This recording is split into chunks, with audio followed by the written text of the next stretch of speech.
Hey y'all, welcome back to the channel. My name is Christina.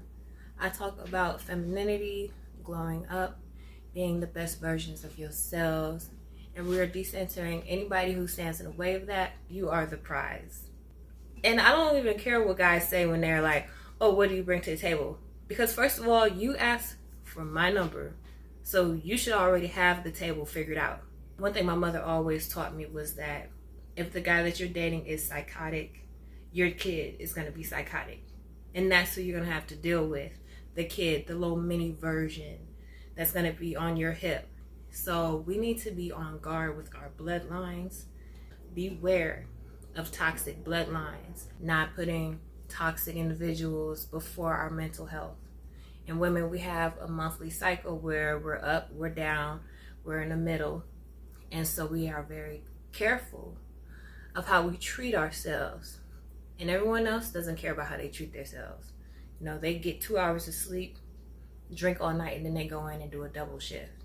There's such thing as generational curses, generational blessings, and which bloodline are you going to pass on? What bloodline will you inherit? You know, you have to be on guard with who you give access to your body and your bloodline. There are so many families that have stopped, did not make it to 2024. So many bloodlines that came from way back that probably just ended last year. So it's a constant battle for survival of the fittest, rather, the bloodline. And you want to be picky about the bloodlines you mix with. You know, what kind of recessive genes are you going to be mixing with?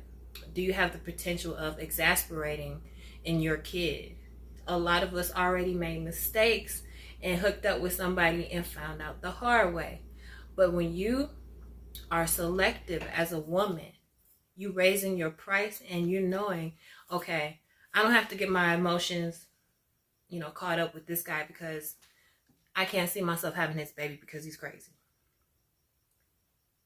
Okay, we need to stop and think about the long-term choices of our decisions. The long-term consequences of our decisions. So when you snap out of male worship, when you finally snap out of focusing on the male gaze and trying to impress the male gaze, using your looks and your beauty as leverage within the male gaze and not as a sacrifice, okay? This is New Age Feminism talk. I never would have known I'd be a feminist, but when I learned information about men, I learned today how much of a game they think we are to them. Oh, I'm glad someone stood up for us and started this movement. So when it comes to your bloodline, you want to be picky because your bloodline made it this far. And so it's for a reason. Y'all survived, okay? So when you link up with somebody who's shoddy, who doesn't take care of themselves, has mental illnesses running throughout the family, why would you want to attach yourself to that? You have to stop ignoring the signs. Let me turn my heater off. We've got to stop ignoring the signs that we see in people. We got to really tune in, women. I know I have trouble trying to teach lessons and share my information with people because I feel like I'm still learning too, and I don't want to mislead anybody. I mean, I've suffered from being a late bloomer, and I know my siblings still struggle with that. I broke away from it, fortunately. So I just want to share so far what I'm learning is that we've made it this far with our bloodline, okay? So why would you want to sit here and help further a bloodline that God has meant to discontinue? Because I ignore a lot of red flags when I see mental illnesses in people's parents, and I try to look past it and I try to see them for what they are right now. A guy who dated you 10 years ago and declared that you were damaged goods, well, clearly 10 years later, he still didn't marry anybody. So are we all damaged goods? So not only do we focus on the relationship between son and mother, But also son and father, the absent fathers as well. Where are they? If he's sleeping on the sidewalk, for example, if he's an alcoholic, if he's in and out of prison. And we can't ignore that. A lot of people say, well, if a kid has a bad parent, they'll either be just like that parent or the complete opposite. Well, sometimes they're not doing the complete work. So it looks like they're picking the complete opposite, but eventually they'll fall right back down. As good of the intentions this man may have, as much progress as he's already made, he has potential to fall back into his bloodline repetition of bad decisions. Do you want to continue to keep passing those curses on? If you really do the inner work, that means cutting off some people in your own bloodline so that they don't taint and pollute you, that they don't keep influencing you and causing you to feel insecure. We have to be more selective. So when we are in positions where our legs are open and we are making love to men, we start thinking crazy, okay? And we start making long-term, lifelong decisions in a split second. And a lot of us have already gone down that path. The good thing is that you can undo your generational curses, your generational toxic behaviors and whatnot, and you could protect yourself in the future if you just control your sex drive and point out your own toxic upbringing. You know, how did your parents, for example, is your dad an alcoholic? Is he an alcoholic to the point where he can't pay his own bills? Is your mom an alcoholic to the point where she's, passed out half the day and she can't work? Really looking at what your recessive traits are and your dominant traits are, you can really see the potential. And then also, when it comes to your partners, I wanted to share this story with you, is that stop ignoring the red flags of a toxic partner, a toxic bloodline. If their mom is doing behavior that you think is inappropriate, a little loopy behavior on social media, is this guy's mom, liking every picture and leaving a comment under every post and being overly present. We talk about toxic boy moms all the time, but we sweep it under the rug that bloodline will continue through us. That same toxicity, that same spirit is going to pass on through you. And you don't want to risk passing on another degenerate generation, because we already have enough trouble as it is dealing with our own problems. So, we sweep under the rug when our partner's parents do something crazy. So I have an example with my partner. His dad, he doesn't work a full-time job. My partner in the past was, living it how you get it in the streets. You know what I'm saying? Out here in Southern California, it gets crazy out here in these streets.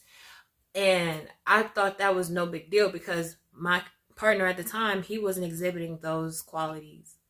They were very, studious, working full-time, bringing home money for the bills. But when I looked at them when they were at their lowest moment, I was actually able to see glimpses of their parent, their toxic parent. And then I saw the potential for hitting rock bottom and becoming like that parent that we are, thinking nothing about their history of. But that's in the bloodline. That's in his bloodline right there. So even though you have people who say, oh, I see my parents, fight and fuss, and you either become just like that parent or you'll become the complete opposite of that parent. So this is the same thing. You see the potential for this partner to be the complete opposite, but also you see the potential for them to be just like that degenerate parent, because that bloodline, it shows a mirror to you of the potential that you could pass on. Okay, you can't reflect something that's not in your view. A mirror is not going to reflect something a mile away. It's going to reflect what's already in its rear view. And that rear view is that person's mom, dad, grandma, grandpa, and so forth. Great grandma, great grandpa. And so you want to observe the bloodlines of our partners more closely and stop sweeping it under the rug when we see that their mom is jealous and crazy, or their father is toxic and did something crazy. Start understanding that has a potential to show itself up again. It sure does. So if we are picky about our bloodlines, we are gonna stop giving these certain individuals access to us. We're not gonna entertain them just because they're cute.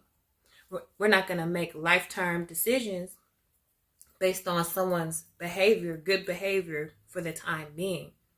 Because you hook up with this guy right now, he has a good paying job right now.